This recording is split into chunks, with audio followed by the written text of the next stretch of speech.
Assalamualaikum warahmatullahi wabarakatuh. Nahmadu wa nusalli wa nusallim ala rasulil karim wa alihi wa sahbihi ajma'in. Pada kesempatan kali ini saya akan membagikan amalan ayat 5. Yang mana ayat 5 ini ialah kumpulan dari ayat-ayat yang diambil dari 5 surah dalam Al-Quran. Ayat pertama diambil dari surah Al-Baqarah ayat 246. Ayat kedua diambil dari surah Ali Imran ayat 181. Ayat ketiga diambil dari surah An-Nisa ayat 77. Ayat keempat diambil dari surah Al-Maidah ayat 27. Ayat kelima diambil dari surah Ar-Ra'd ayat 16. Tiap-tiap satu dari 5 ayat itu terdapat 10 buah huruf qaf. Sebab itulah ayat 5 ini bisa juga disebut dengan ayat 50 qaf. Karena itu ayat 5 ini mengandung rahasia dan khasiat yang besar. Di antaranya pertama, Ibnu Mas'ud meriwayatkan bahwa Rasulullah SAW selalu membaca ayat 5 ini, baik beliau sedang berada dalam negeri atau sedang dalam perjalanan dan dalam peperangan. Dalam peperangan beliau selalu dapat mengalahkan orang-orang kafir dan orang-orang munafik dan selalu mendapat pertolongan Tuhan. Yang kedua, Sayyidah Aisyah meriwayatkan bahwa Rasulullah SAW menerangkan bahwa bila ayat 5 dituliskan di dalam bejana, kemudian diisi dengan air dan airnya diminum pada hari Jumat, maka Allah akan menyembuhkan penyakitnya.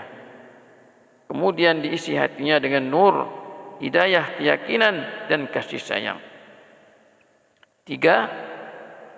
Bila selalu dibaca oleh seorang pemimpin, maka akan ditetapkan hatinya oleh Tuhan, maka akan ditetapkan hatinya oleh Allah dan diberi pengaruh serta kekuatan dan patuh kepadanya semua orang-orang yang dipimpinnya.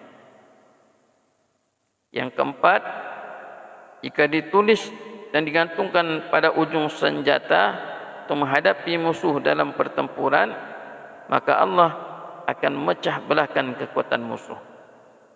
5. Jika menghadap raja yang kejam, ia akan terpelihara dari kekejamannya dan tipu dayanya.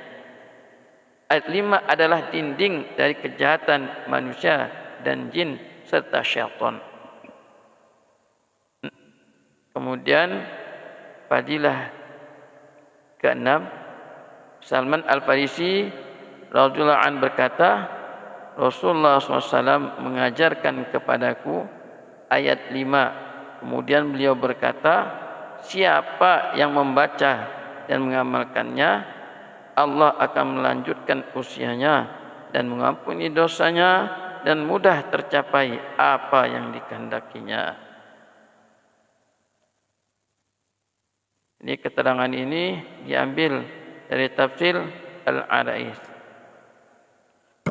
Demikian keutamaan ayat 5. Mari sama-sama kita mendengarkan bacaan ayat 5 ini. Selamat mendengarkan. Bismillahirrahmanirrahim. Alam tara ilal mala'i min bani Israil min ba'di Musa إذ قالوا نبي له ابعث لنا ملكا نقاتل في سبيل الله قال هل عسيتم إن كتب عليكم القتال ألا تقاتلوا قالوا وما لنا ألا نقاتل في سبيل الله وقد أخرجنا من ديارنا وأبنائنا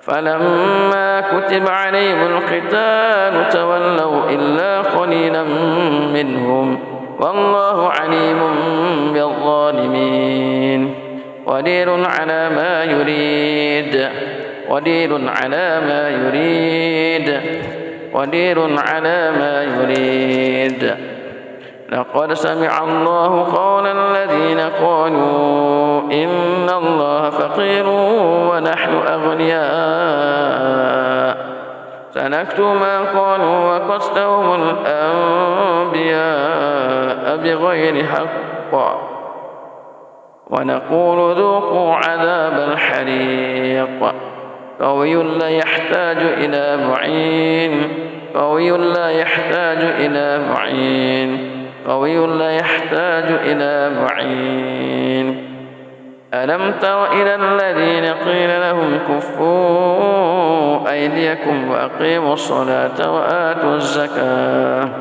فلما كتب عليهم القتال إذا فريق منهم يخشون الناس كخشية الله أو أشد خشية وقالوا ربنا لم كتبت علينا القتال لولا أخرتنا إلى أجل قريب قل متاع الدنيا قليل والآخرة خير لمن اتقى ولا تظلمون فتيلا وهر لمن طغى وعصى وهر لمن طغى وعصى وهر لمن طغى وعصى واتل عليهم نبأ ابني آدم بالحق إذ قربا قربانا فتقبل من أحدهما ولم يتقبل من الآخر قال لأقتلنك قال إنما يتقبل الله من المتقين